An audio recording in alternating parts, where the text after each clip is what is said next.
Numbers chapter 14. The people rebel. That night all the members of the community raised their voices and wept aloud. All the Israelites grumbled against Moses and Aaron, and the whole assembly said to them, "If only we had died in Egypt or in this wilderness. Why is the Lord bringing us to this land only to let us fall by the sword? Our wives and children will be taken as plunder. Wouldn't it be better for us to go back to Egypt?" And they said to each other, "We should choose a leader and go back to Egypt." Then Moses and Aaron fell face down in front of the whole Israelite assembly gathered there. Joshua son of Nun and Caleb son of Jephunneh, who were among those who had explored the land, tore their clothes and said to the entire Israelite assembly, "The land we passed through and explored is exceedingly good. If the Lord is pleased with us, He will lead us into the land, a land flowing with milk and honey, and will give it to us. Only do not rebel against the Lord, and do not be afraid of the people of the land, because we will devour them. Their protection is gone, but the Lord is with us. Do not be afraid of them." But the whole assembly talked about stoning them. Then the glory of the Lord appeared at the tent of meeting to all the Israelites. The Lord said to Moses, "How long will this people treat me with contempt? How long will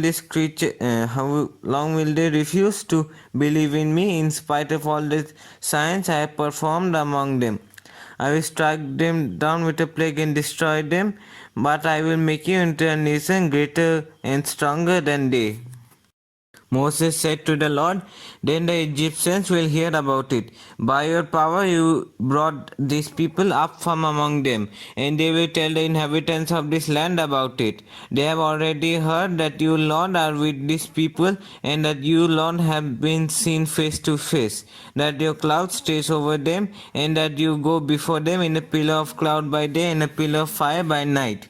If you put these people to death all at one time, the nations who have heard this report about you will say, 'The Lord was not able to bring these people into the land He promised them on oath, so He slaughtered them in the wilderness.' Now may the Lord's strength be displayed just as you have declared. The Lord is slow to anger, abounding in love and forgiving sin and rebellion. Yet He does not leave the guilty unpunished. He punishes the children for the sin of the parents to the third and fourth generation. In accordance with your great love, forgive the sin of these people, just as you have pardoned them from the time they left Egypt until now." The Lord replied, "I have forgiven them as you asked. Nevertheless, as surely as I live and as surely as the glory of the Lord fills the whole earth, not one of these who saw my glory and the signs I performed in Egypt and in the wilderness, but who disobeyed me and tested me 10 times, not one of them will ever see the land I promised on oath to their ancestors. No one who has treated me with contempt will ever see it. But because my servant Caleb has a different spirit and follows me wholeheartedly, I will bring him into the land he went to, and his descendants will inherit it. Since the Amalekites and the Canaanites are living in the valleys, turn back tomorrow and set out toward the desert along the route to the Red Sea." The Lord said to Moses and Aaron, "How long will this wicked community grumble against me? I have heard the complaints of these grumbling Israelites. So tell them, as surely as I live, declares the Lord, I will do to you the very thing I heard you say. In this wilderness your bodies will fall. Every one of you 20 years old or more who has counted in the census and who has grumbled against me. Not one of you will enter the land I swore with uplifted hand to make you home, except Caleb son of Jephunneh and Joshua son of Nun. As for your children that you said would be taken as plunder, I will bring them in to enjoy the land you have rejected. But your bodies will fall in this wilderness. Your children will be shepherds here for 40 years, suffering for your unfaithfulness, until the last of your bodies lies in the wilderness. For 40 years, 1 year for each of the 40 days you explore the land, you will suffer for your sins and know what it is like to have me against you. I, the Lord, have spoken, and I will surely do these things to this whole wicked community which has banded together against me. They will meet their end in this wilderness. Here they will die. So the men Moses had sent to explore the land, who returned and made the whole community grumble against him, spreading a bad report about it. These men who were responsible for spreading the bad report about the land was struck down and died of a plague before the Lord. Of the men who went to explore the land, only Joshua son of Nun and Caleb son of Jephunneh survived. When Moses reported this to all the Israelites, they mourned bitterly. Early the next morning, they set out for the highest point in the hill country, saying, "Now we are ready to go up to the land the Lord promised. Surely we have sinned." But Moses said, "Why are you disobeying the Lord's command? This will not succeed. Do not go up, because the Lord is not with you.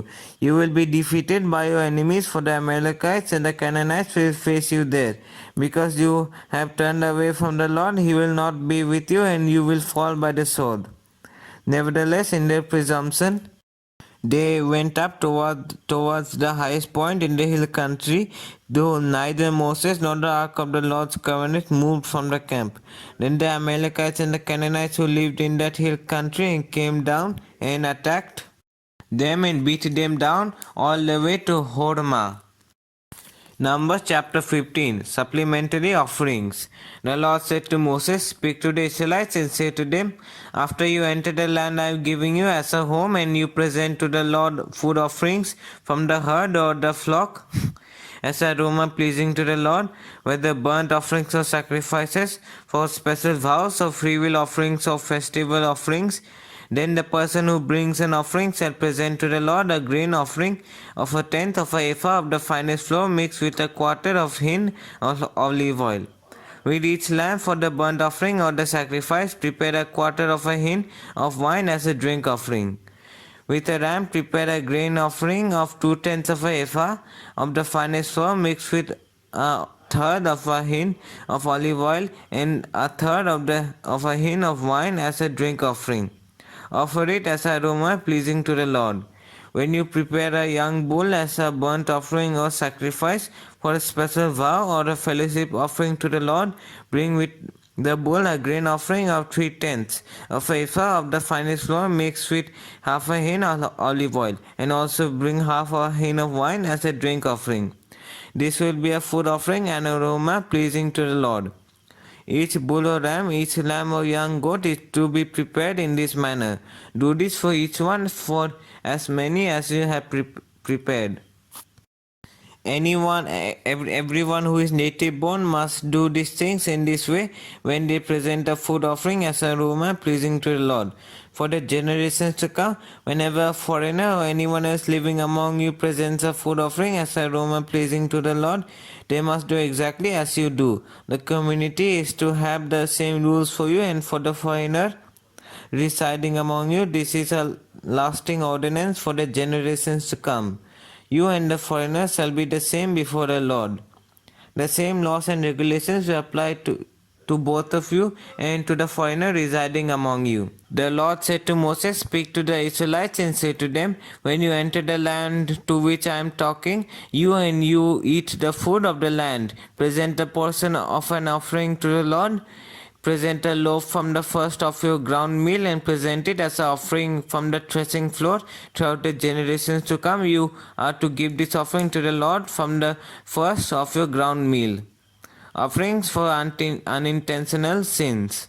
Now if you as a community unintentionally fail to keep any of these commands the Lord gave Moses, any of the Lord's commands to you through him from the day the Lord gave them to and continuing through the generations to come, and if this is done unintentionally without the community being aware of it, then the whole community is to offer a young bull for a burnt offering as an aroma pleasing to the Lord, along with its prescribed grain offering and drink offering, and a male goat for a sin offering.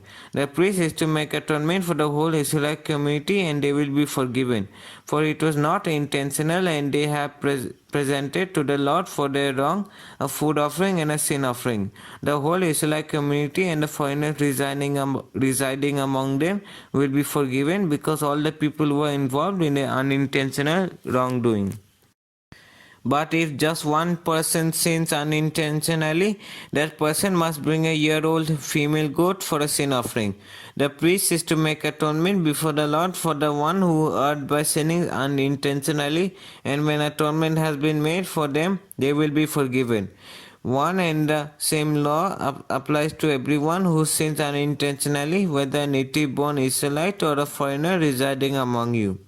But anyone who sins defiantly, whether native born or foreigner, blasphemes the Lord and must be cut off from their people. Because they have despised the Lord's word and broken his commands, they must surely be cut off, their guilt remains on them. The Sabbath breaker put to death. While the Israelites were in the wilderness, a man was found gathering wood on the Sabbath day. Those who found him gathering wood brought him to Moses and Aaron and the whole assembly, and they kept him in custody because it was not clear what should be done to him. Then the Lord said to Moses, "The man must die, the whole assembly who must stone him outside the camp." So the assembly took him outside the camp and stoned him to death as the Lord commanded Moses. Tassels on garments. The Lord said to Moses, "Speak to the Israelites and say to them, throughout the generations to come, you are to make tassels on the corners of your garments with a blue cord on each tassel. You will have these tassels to look at, and so you will remember all the commands of the Lord, that you may obey them and not prostitute yourselves by chasing after the lusts of your own hearts and eyes.